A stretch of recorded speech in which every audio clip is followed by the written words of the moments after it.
For most of us, sex is driven by desire, connection, and love. For the Spartans, it was none of those things.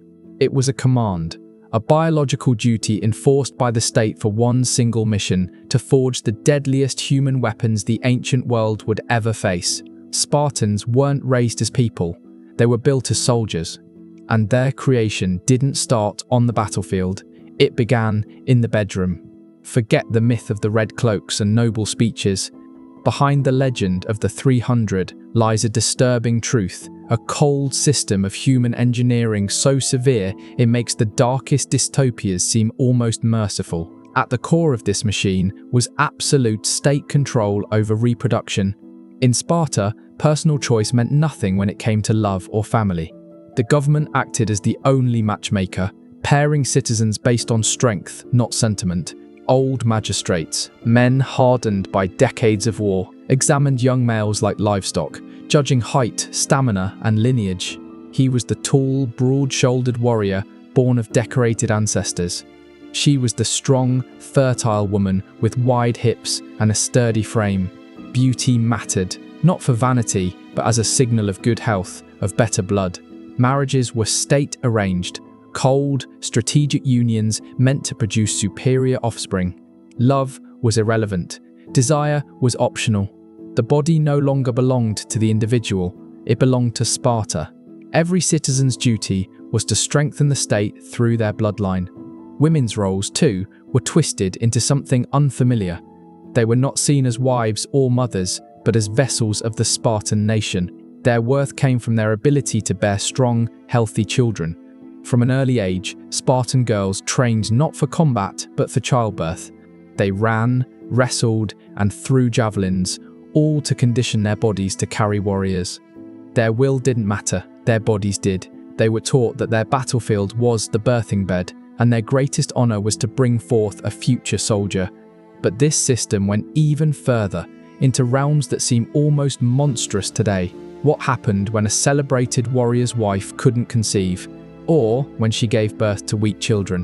What if, elsewhere, lived a woman of exceptional health, married to an older, less impressive man? Sparta had an answer, a chilling clause in its social code. It allowed, even encouraged, a strong warrior to father a child with another man's wife.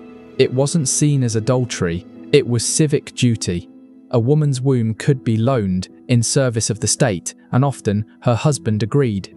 Producing a strong child, even by another man, was considered an honor to the household and to Sparta itself. Concepts like love or fidelity were crushed beneath the boots of state eugenics. The goal wasn't happiness, it was perfection of the bloodline. And so, when a Spartan child was finally born, it wasn't a time of celebration, it was a test. The newborn wasn't placed in its mother's arms, but taken to a grim place called the Lesh, the gathering hall. There, a group of aged warriors known as the Gerousia awaited countless battles and looked at life through the eyes of death. They examined each infant without emotion. Naked and trembling, the baby was inspected from head to toe, its legs, its spine, its cry. Every flaw, every sign of weakness could seal its fate. It wasn't cruelty for cruelty's sake. To Spartan logic, it was necessity. They were a small warrior caste, surrounded by enemies and enslaved helots who outnumbered them 10 to 1. In such a world, weakness meant danger, not just for one child, but for the entire state. A frail infant wasn't just a burden, it was a threat. Mercy today could mean destruction tomorrow. Sparta's creed was survival through strength, no exceptions. The council's decision was final. There was no appeal. If the baby passed the test, it was returned to its family, not as a son, but as a future soldier already belonging to the state. From the moment he drew his first breath, a Spartan child's destiny was already decided. But if the elders' judgment turned against him, if they ruled he was unfit for life, he wasn't slain by sword or drowned in a river. His end came in a way far colder. The infant was carried to the barren slopes of Mount Targetus to a place called the Apothetae, the deposits. There, in a dark cleft of stone, the newborn was left to the wind, the night frost, and the beasts. A quiet death, unseen and unspoken of. To Spartan logic, this was not murder. They believed they were merely returning to nature what nature had produced imperfectly, a grim offering to collective strength.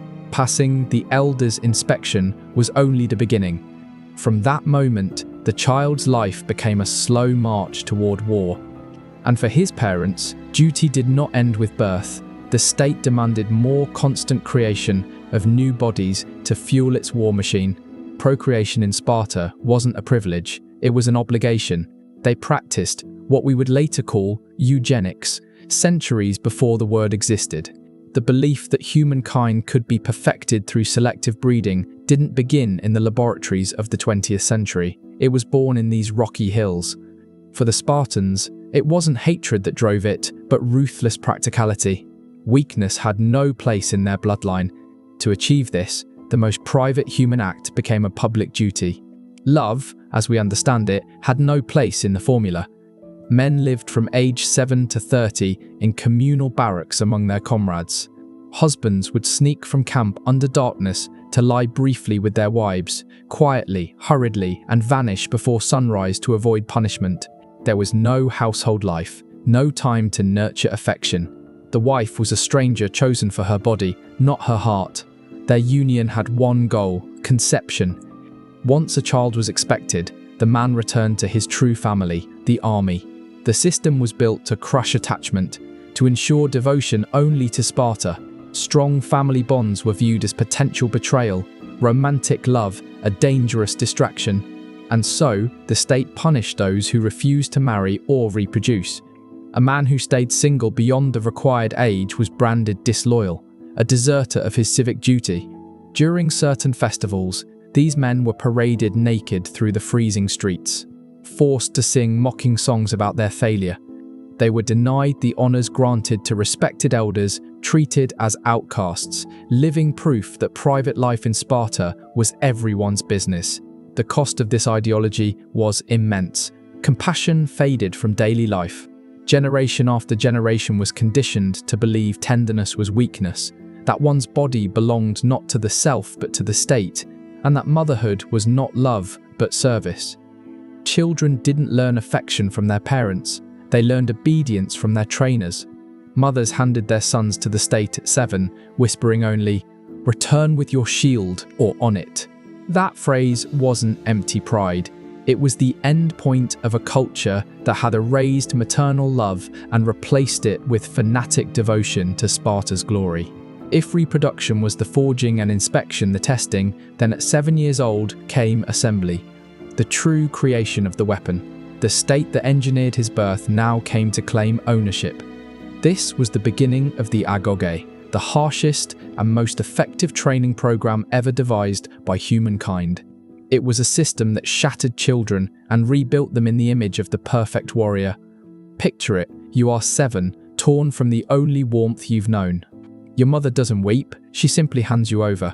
From that moment, your new family is your adula, your training unit, your cold barracks. Your father becomes an instructor, not to teach reading or writing, but endurance. You will not live in a home again until you are 30, and by then, the word home will mean nothing. The first lesson of the Agoge was simple and merciless. Comfort is the enemy. The Spartan boy slept on a bed he had to make himself. Reeds torn by hand from the banks of the Eurotas River. No knife allowed. His only clothing was a single rough tunic, the same garment for the burning summers and the freezing winters. And above everything else, he was always hungry. The rations were intentionally meager, a slow starvation planned with mathematical precision. Yet this deprivation wasn't just cruelty, it was strategy. The boys were ordered to make up the difference on their own, through theft. In Sparta, stealing wasn't a vice, it was a lesson. It honed stealth, patience, and daring. A warrior who couldn't slip unseen into an enemy camp and steal food was worthless.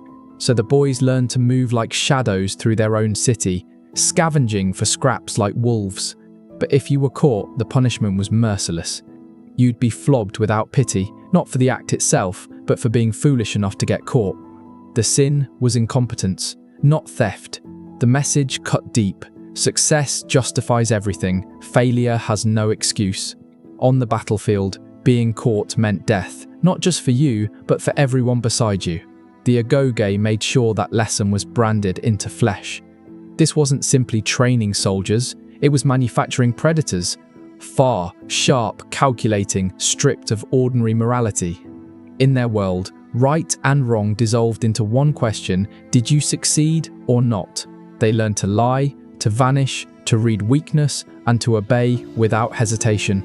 They were indeed brothers, but brothers bound by pain, rivalry, and fear. Starvation and theft were only the opening chapters. The next lessons were far darker, designed to break the child's mind before rebuilding it. The human body adapts quickly to hunger, cold, and blows, but the real war of the Agoge was waged inside the skull. Sparta didn't just need muscle, it needed minds honed to blades, spirits emptied of self, loyal only to the state. Having conquered the body, the instructors now targeted the soul, their weapon, silence. Our word, laconic, meaning brief in speech, comes from Laconia, the region of Sparta. That's no coincidence. Spartan children were taught that words were tools, not toys. Talking idly, making a foolish remark, or asking a pointless question was punishable. Teachers hurled questions meant to provoke sharp, precise answers. Hesitation or dullness was met not with words, but with pain. Sometimes, the instructor would bite the offender's thumb, a small but unforgettable lesson in thinking before speaking. Silence became armor. Every word had to strike like an arrow. Yet the worst cruelty didn't always come from their elders.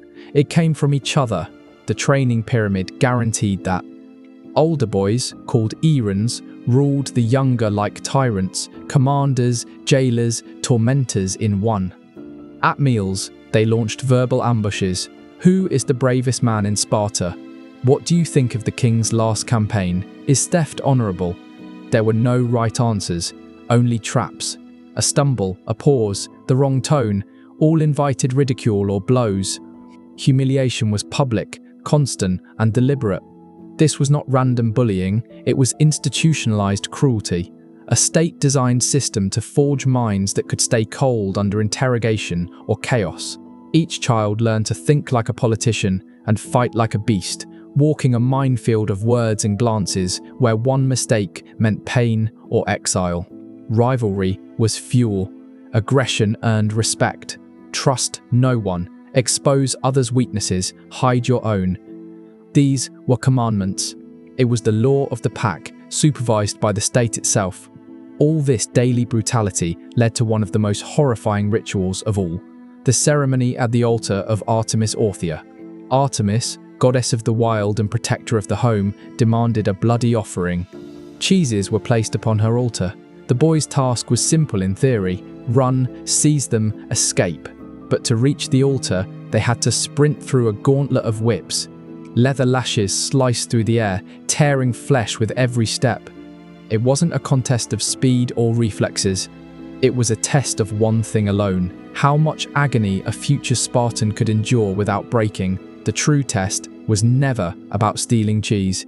It was about standing silent under the whip, enduring agony without a scream, a tear, or the faintest sign of weakness. To cry out was to disgrace yourself. Plutarch himself described young Spartans dying at the altar, smiling as their lifeblood soaked the ground, dying proud, having proven they were worthy. This was their graduation, the Agoge's final ceremony, a baptism by blood meant to purge every trace of fear and softness, forging men into living steel.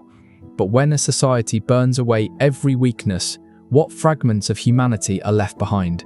What remains of the soul after it's been hammered into a weapon? What Sparta created was a paradox: men of unmatched strength, yet emotionally hollow; warriors of flawless discipline, yet warped morality. In their world, killing could be honorable, and compassion could destroy you. They were the perfect instruments of violence, and now the state demanded proof that they could serve its darkest needs. That proof came through something few dared to even mention: the Krypteia. It wasn't a traditional military unit, it didn't fight in formation. It was something far more sinister: a covert death squad, a machine of fear designed to keep Sparta's internal enemies silent. To understand it, you have to grasp Sparta's greatest obsession: control. A small warrior class ruled over an immense population of enslaved helots who outnumbered them many times over. The Spartans lived with the constant terror of revolt.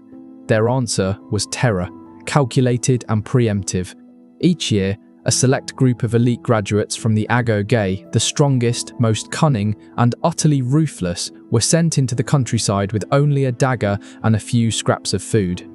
They were ordered to hide by day, move by night, and kill without hesitation their prey, the helots. But not all. Only the boldest, the most capable, those who dared to rise above the rest. These young men became the scythe that cut down any stalk taller than the field. This was their final exam, their last transformation. To murder an unarmed man under cover of darkness wasn't combat. It was psychological surgery, a brutal ritual meant to prove that mercy had been completely erased from their hearts. They were no longer killing out of rage or defense. They killed because the state told them it was necessary. And to make it all legal, the Spartan government performed a chilling ritual of its own.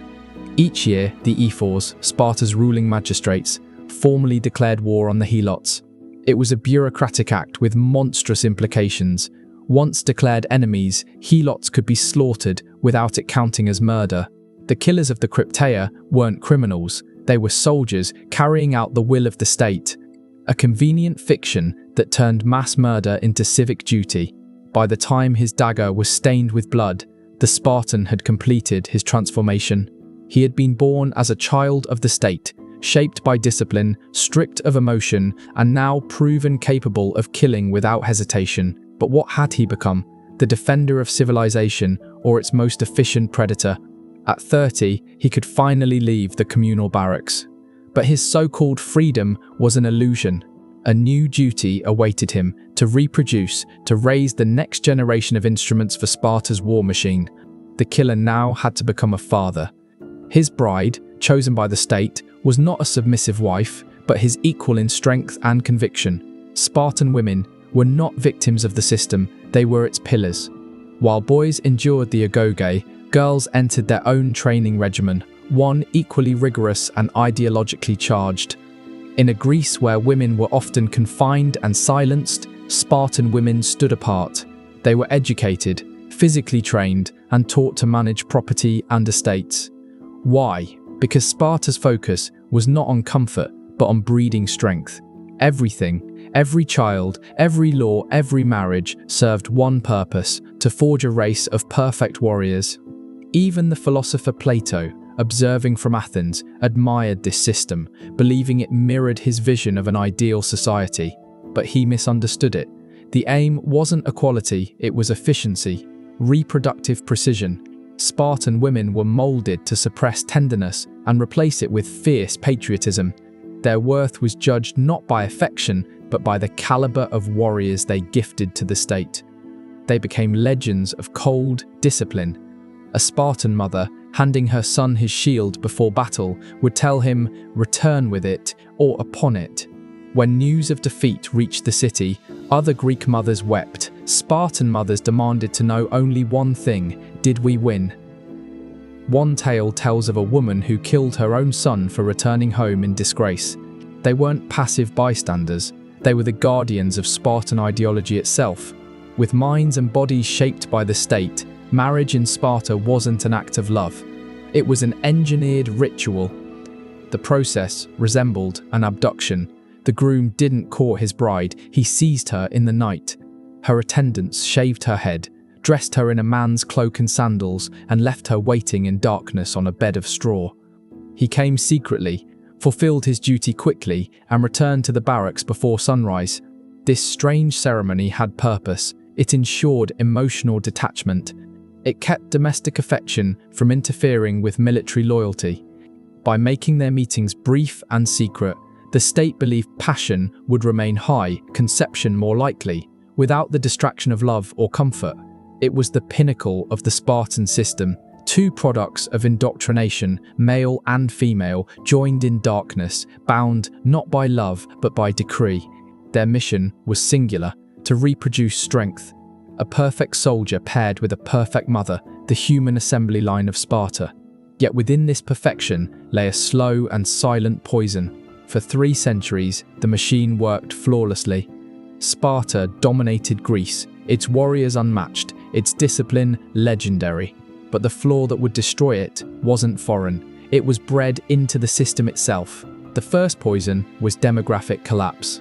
Sparta's ruthless eugenics, the abandonment of weak infants on Mount Targetus, the rejection of all imperfection, created a narrow gene pool. Every warrior lost in battle was an irreplaceable tragedy, the loss of decades of training and a carefully preserved bloodline.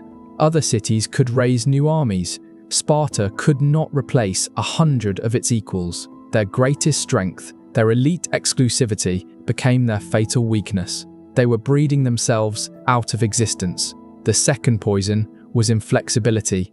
The Agoge created impeccable soldiers, but not thinkers. Sparta produced warriors who could follow orders flawlessly, but not innovate, not question. As warfare evolved, their rigid system remained frozen. They were perfect soldiers trapped in a world that demanded generals. When confronted by new tactics and creative minds, they found themselves fighting ghosts of their own past. And the final blow came with success itself. When Sparta triumphed over Athens in the Peloponnesian War, the floodgates opened. Persian silver and gold poured into their city. Wealth, the very thing Lycurgus had forbidden, corroded their iron discipline. Land ownership became concentrated, greed replaced austerity, and corruption seeped into every rank. Spartans, who once despised luxury, became enslaved by it. The spirit of Sparta, built on equality and simplicity, began to rot from within. Then came Leuctra.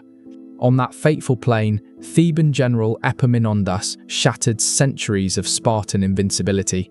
Instead of spreading his forces thin, he concentrated his left wing, 50 men deep, and rammed it straight into the Spartan right, where the king and his royal guard stood.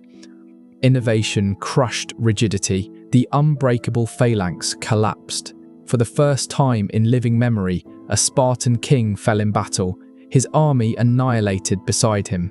Sparta's power was broken.